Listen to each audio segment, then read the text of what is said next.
And tonight on a Great American Panel, she is a columnist, a Fox News political analyst, and a liberal. Kirsten Powers is here. He's worked on Capitol Hill for over 8 years, served as Senator Richard Burr's communications director, worked on Michael Steele's Senate campaign. Doug Heye is here, and he is one, if not the most successful college football coaches of all time. Last week was inducted into the College Football Hall of Fame. Former Notre Dame coach, all-around great guy, Lou Holtz. How are you? I'm doing better. By the way, there's a rumor you thinking of running for office. Would you ever run? Oh, I tell you right now, I can't run at my age. Let's move on to other bigger, better things. All right, let's get into this Professor Gates issue, and more importantly, it's Barack Obama's involvement. Without at first admitting, I don't know anything about this, they acted stupidly. Right. And then he wouldn't apologize. He didn't come out and say, I'm sorry, I'm wrong, I shouldn't have said it. No, he said, this is a teachable moment. We need not pump up the volume. We need to calm down. But he did call the police officer. Well, we don't know. Why didn't he? He publicly excoriated him, publicly apologized. Well, okay. I think that he actually has expressed that he shouldn't have said that. It's pretty clear. And his press secretary said that he acted stupidly. Yeah, he could say he's sorry, and I do think it was a mistake. He shouldn't have said it. He didn't have the facts, and he shouldn't take sides just because he's friends with somebody. I mean, I think we can actually agree on that. Politically, the real mistake was that it distracted from his health care press conference. It was supposed to really drive momentum on the health care bill that he was pushing. Frankly, I'm happy that it distracted from that. But it's really put a halt on that. And doing this meeting that they're talking about doing later this week or next week will really distract from that another 2 days. Coach? The thing that bothers you is, like Martin Luther King said, you know, judge people by their character, not the color of their skin.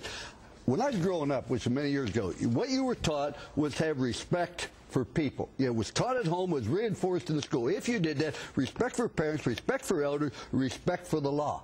And the policeman should learn one thing that you learn as a parent. When people need love and understanding the most is usually when they deserve it the least. If they both followed those rules, we can get by all this. This racial thing is because we don't trust one another. Let me take it a step further. We know that there are radicals on college campuses. Bill Ayers, Barack Obama's friend that he palled around with, he's still a teaching professor. You've got this idiot Ward Churchill, who I once debated. All right, he's another example. This guy here is one of the most prestigious colleges in the country, Harvard University, all right? It's supposed to be, you know, it's no Notre Dame, by the way, just in no way, shape, matter, or form. All right, but here's a guy that says in an interview back in '94, Malcolm X was talking about, well, first he said, my mother hated white people. Malcolm X was talking about the white man was the devil and telling them off. It was great, and he laughs. And I'm thinking, why would Barack Obama, knowing that he said that at this point, because it's now public, why would he invite him to the White House? Well, I think President Obama, and one thing about it, he's my president. I'm going to show respect for it. But he's also the president of all of us, of white, black, yellow, Latino, whatever else the case may be. And just do the right thing. It was a mistake, as I think, as Kirsten said. He probably shouldn't have said it. He regrets it. Now he's trying to back out of it. Whatever he decides to do, fine. But let's get together and worry about what this country's going, or the direction it's going. See, I never have a problem with somebody if we have the same objective. I want freedom. I want to make this country great. We have a problem when you have two different objectives. If you want power and somebody else wants freedom, then you have a problem. But isn't this about, if there's any racial profiling here, doesn't it indicate, based on the statements of the professor, that he racially profiled the cop?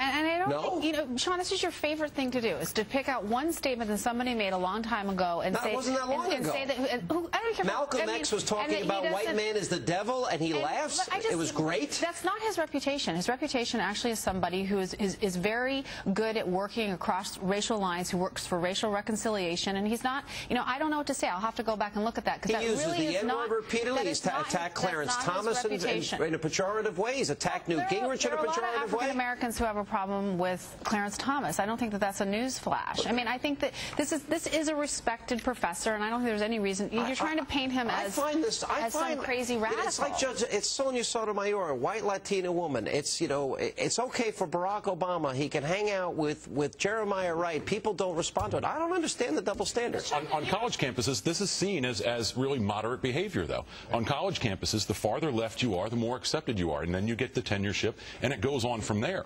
The problem is Barack Obama has the problem he faces is he has demonstrated that he understands really the power of healing race better than anybody else in this country. But what's going to happen? He understands it with Reverend Wright? Well, no. He always steps away from these things that he likes to call distractions.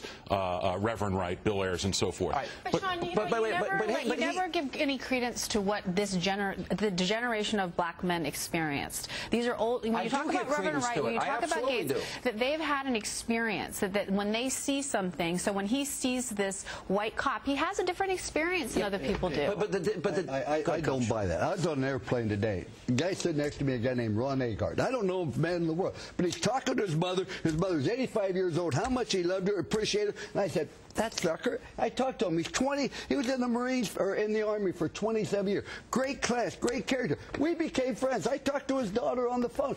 You know what? Don't tell me about background. Don't tell me about problems. I've never been black. You've never been white. All I know is this, that if we share the same common values, which is trust, commitment, and care, you're going to get along. We could find a million different reasons why we're getting the shaft. Can you do that and go to Reverend Wright's church and not be influenced? I think you're going to be influenced by the people that you hang with. You know, life's a matter of choices. You choose to be with good friends, you're going to choose to have good things happen. You choose to do drugs, run with bad people, drop out of school, you're going to have bad things happen. And all of a sudden, if Barack Obama would have left the church after 5 years, I would have said that was good judgment. But it's why do you have to hold on to this? It's like because I think this indicates how it reflects on who he is and how he thinks and why he associates. We've over-debated. The two of us have over-debated this topic. But There's no such thing as over-debating. But I would just say that it's hard for me to believe that you guys really believe that African-American men of a certain generation have not had an experience in this country that is radically different than the experience of white people. I think anybody that says it's great when Malcolm X says the white man is the devil and laughs, I think that is extreme. I'm going to go back and look at that because I think it is extreme and it doesn't sound like something he would say. C-SPAN book notes, and I got the tape. Okay. I'm not saying that they don't have it difficult or had difficult situation. I understand it. We all have challenges. We all have problems. You have to overcome them, etc. I agree with that. All right, we got to take a break. We'll come back. We'll talk about Governor Palin. We'll talk.